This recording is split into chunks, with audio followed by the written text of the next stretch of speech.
कि आज देश में अगर संविधान खतरे में है तो लोकतंत्र की बुनियाद खतरे में है। क्या बचेगा, जनता का क्या बचेगा। तो ऐसे हमारे बीच में बहुत खुशी की बात है। हम चाहते थे कि महाधिवेशन के अंदर एक विशेष सत्र में इस मुद्दे पर थोड़ी चर्चा हो जाए। हमारे पूरे विपक्ष के राष्ट्रीय नेतृत्व यहाँ पधारे, तमाम व्यस्तता के बीच में नीतीश जी हमारे बीच में थोड़ी देर के लिए आए हैं, तेजस्वी जी आए हैं, सलमान खुर्शीद साहब यहाँ पधारे हैं और दक्षिण से सांसद हमारे किसी के नेता तिरुमल बलवंत यहाँ पहुँचे हैं। आपने सुना अभी जितेंद्र मांझी जी को भी आना है और हेमंत सोरेन जी नहीं आ पाए, उनका एक संदेश है। मुझे बहुत ज़्यादा कुछ नहीं कहना है।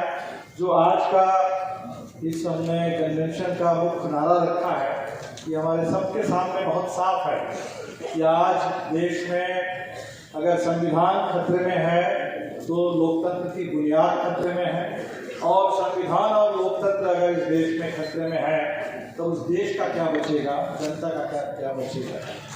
तो ऐसी स्थिति में आज करने के लिए, देश को इस संकट से उबारने के लिए, जनता को बचाने के लिए और उनके सारे अधिकारों की रक्षा करने के लिए एक बहुत निर्णायक लड़ाई की जरूरत है। और निर्णायक लड़ाई के लिए व्यापकतम एकता चाहिए, निर्णायक संकल्प चाहिए, और इसीलिए आज का ये कन्वेंशन है। हम सिर्फ इतनी बात करेंगे कि थोड़ा सा अगर पीछे चले जाए तो 70 का दशक हम सबको याद है। वो आपातकाल का थोड़ा दौर हम लोगों को याद है। वो आपातकाल आज के आपातकाल के आपातकाल के आगे लगता है कुछ भी नहीं था, लेकिन वो पहली बार हिंदुस्तान में लोकतंत्र पर थोड़ी देर के लिए संकट आया था। और वो जो दौर था उस दौर में हमें बिहार याद है। एक तरफ 74 का छात्र आंदोलन, जेपी आंदोलन, जिस आंदोलन से नीतीश जी निकले हैं, जिस आंदोलन से लालू जी निकले हैं, जिस आंदोलन से बहुत सारे नेता निकले हैं, और उसी दौर में हमारी पार्टी भोजपुर के गांव में, पटना के गांव में संघर्ष कर रही थी और हमारे महामंत्री उस समय के वहाँ शहादत दे रहे थे। ये वही दौर था जब जॉर्ज साहब के नेतृत्व में रेलवे मजदूरों की अखिल भारतीय हड़ताल हो रही थी। तो पूरे देश में एक बहुत बड़े निर्णायक आंदोलन के दौर से हमें 77 में जा करके उस आपातकाल से छुटकारा मिला। और आज जिसको हमने कहा कि स्थायी आपातकाल, जिसका कोई अंत अभी और व्यापकतम अघोषित हो सकता है, घोषित करने की जरूरत नहीं है। ये सारे लोग जो आज सत्ता में हैं, जिस समय संविधान इस देश में हम लोग अडॉप्ट कर रहे थे उस समय लोगों ने तो खुलेआम कहा था कि हमारे देश का संविधान है मनुस्मृति। जिस समय ये तिरंगा झंडा हमारे देश का राष्ट्रीय झंडा बन रहा था उस समय उन लोगों ने खुलेआम कहा था कि भगवा ध्वज जो है वही हिंदुस्तान का राष्ट्रीय ध्वज है।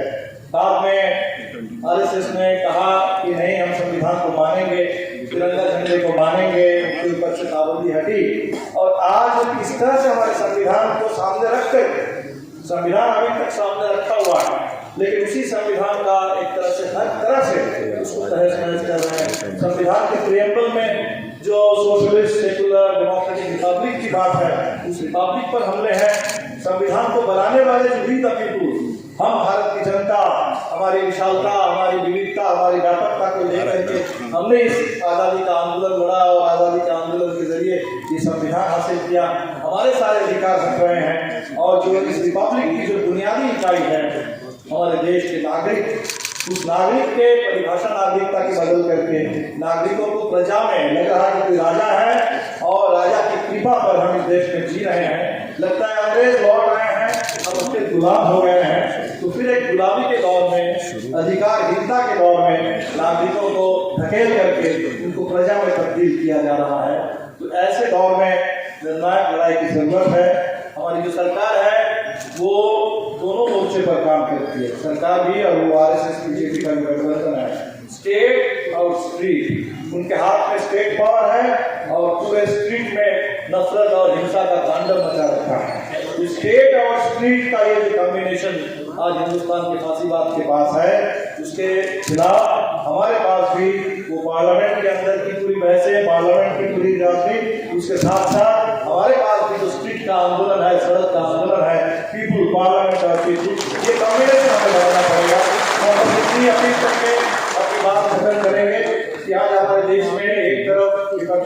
में कोशिश हो रही है। हम सभी लोग अपने अपने तरीके से कोशिश कर रहे हैं। कांग्रेस ने इतना बड़ा भारत जोड़ो यात्रा का भी समर्थन किया, हमारा एक महाधिवेशन हो रहा है, महागठबंधन की एक बहुत बड़ी रैली पूर्णिया में 25 तारीख को होने वाली है। तो सभी लोग अपने अपने तरीके से भी कोशिश करेंगे, मिलजुल करके भी कोशिश करेंगे, जरूरी है। लेकिन हम सबों से जो देश की अपेक्षा है, जो जनता की अपेक्षा है, इस दौर में जो बड़े बड़े आंदोलन खड़े हुए थे, नागरिकता कानून संशोधन के खिलाफ अभूतपूर्व आंदोलन, शाहीन बाग का वो मॉडल, उस आंदोलन को चलने के लिए आंदोलन के नेता कार्यकर्ताओं को जेल में डाल दिया गया। आज उनकी रिहाई की मांग हम सबके दिल में है। वो राजनीतिक बंदियों की रिहाई, तमाम कार्यकर्ता जो झूठे मुकदमों में फंसाए गए और जेल में डाल दिए गए, उनकी रिहाई की मांग ये हमारे ऊपर सर्वोपरि है। किसानों ने कितना जबरदस्त आंदोलन खड़ा किया, कितनी ज्यादा शहादत, वो किसान के मुद्दे पूरे नहीं हुए।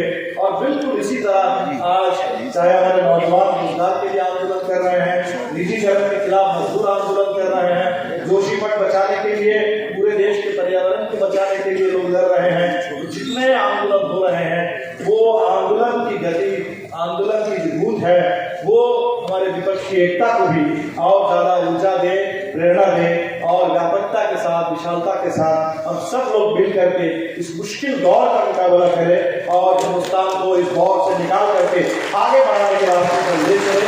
ये हम सब की ख्वाहिश है। हमने बस इतना ही सोचा था कि महाधिवेशन हमारा जो आंतरिक आयोजन था, इस आंतरिक आयोजन के साथ देश के इस समय की सबसे बड़ी पुकार है, समय की जो जरूरत है, इसके साथ हमने महाधिवेशन को जोड़ने की कोशिश की। और मैं फिर एक बार शुक्रिया अदा करूंगा।